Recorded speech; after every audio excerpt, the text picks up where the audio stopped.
The shuttle came in low over the wheat, and Scout didn't lift his head off my boot until the landing struts touched dirt. Even then it was just his ears. Not a bark, not a growl.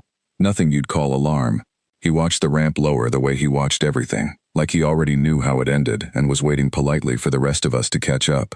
I'd been home 4 days. Convalescent leave, they called it, which meant a torn shoulder and a folder full of paperwork nobody had explained to me yet. My mother was inside making coffee she'd insist the visitors drink whether they wanted it or not. Scout lay across my feet on the porch boards, 6 years old, gray coming in at the muzzle, the same dog who'd gone through 2 deployments beside me and never once needed telling twice. The wheat out past the fence line was standing high and gold that week, close to cutting, and I'd spent most of my leave doing nothing more strenuous than sitting exactly where I was sitting now, watching it move in the wind with Scout's chin on my boot. It was the kind of quiet you don't get issued in the service. He'd earned it same as I had, 2 tours, a dozen fines that kept people I never met from stepping on something they shouldn't have, and not once, in 6 years, had I seen him spend more energy than a job required. He conserved himself the way careful men conserve ammunition. I heard the shuttle before I saw it, a low flat hum that didn't belong to any crop duster or county chopper, and Scout's ears came up a half-second ahead of my own hearing it at all. The Illyrian who came down the ramp introduced himself as Marshal Corin Ethal, Concord Induction Office, and he had the kind of posture that told you he'd rehearsed this walk. Behind him came a younger one, an aide named Ensign Sale Dorn, carrying a data slate like it was made of glass. "Corporal Tarrant," Ethal said, "under the Ashford Accord you've been named for formal induction into the Joint Death World Reserve. I'm here to process you and return with the paperwork complete." I'd read the treaty summary. Everybody on Earth had by now, the short version being that humanity's survival instincts had made an impression on people we hadn't known existed a year ago, and now they wanted us fighting alongside them instead of getting studied by them. I stood up. Scout didn't. Ethal's eyes went to the dog once, filed him, and moved on. "Domestic companion animal," he said to Dorn, not to me. "Non-combat asset. He remains on the property." "He goes where I go," I said. Not loud. I didn't have to say it loud. Ethal smiled the way people smile when they've heard a thing 100 times and have an answer ready for it. "I understand the attachment, Corporal. Every world we've drafted has said some version of that sentence. The manifest doesn't have a line for pets. Doesn't need one. He's not luggage." Dorn stepped down off the ramp with a carrier, aluminum, the kind built for something that would fit in it without complaint.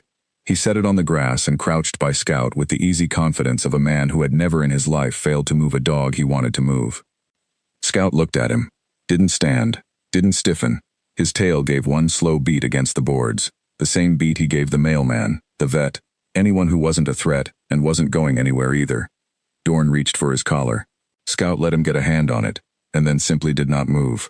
I want to be clear about what that looked like, because it wasn't dramatic. There was no snap, no sound out of him at all. He just became, for all practical purposes, part of the porch. Dorn pulled. Nothing happened.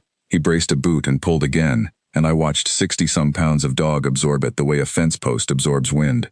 "He's resisting," Dorn said, like that explained something. "He's lying down," I said. Dorn signaled back toward the ramp, and a second crewman came down to help. Bigger, better braced, the 2 of them working the problem the way you'd work a stuck gate. They tried the harness first, then just their arms under him, counting off together like men lifting a couch through a doorway too narrow for it.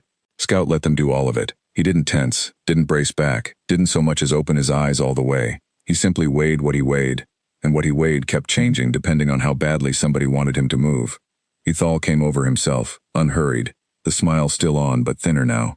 He crouched, ran a scanner wand over Scout's back, standard bioassay, the kind they'd used on half the recruits at the mess hall the week before, and the little display lit up and held there a beat too long. "Ensign, lift him."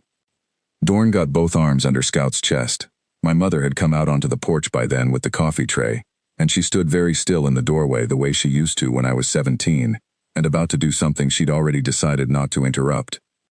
Dorn lifted. Scout let him. His front end came up off the boards clean, weightless as a couch cushion, and his back end did not. It wasn't strength exactly, nothing strained or shook. It was more like trying to pick up one corner of a house.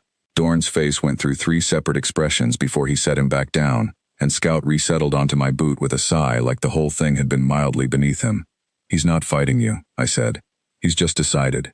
He does that." Ethal wasn't smiling anymore. He was looking at the scanner. "Corporal, How old is this animal?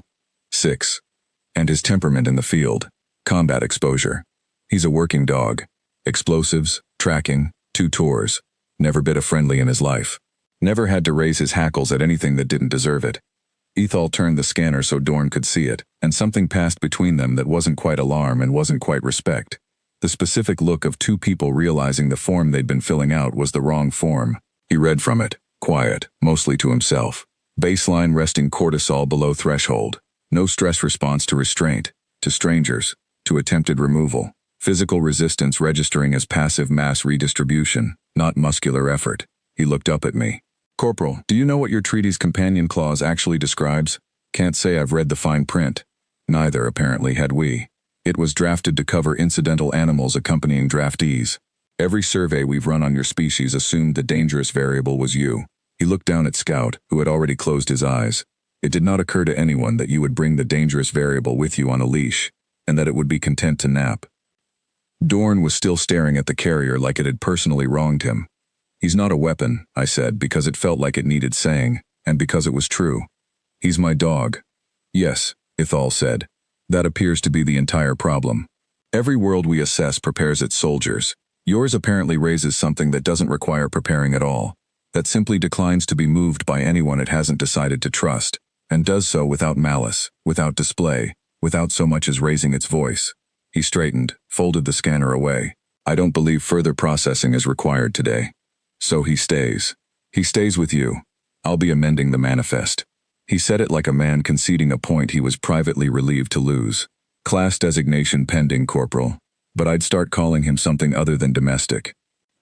My mother finally came the rest of the way out with the coffee, and Ethal took a cup with both hands like he needed something to hold, and drank it standing on our porch steps while his aide filled out a form with a very different first line than the one he'd walked down the ramp with.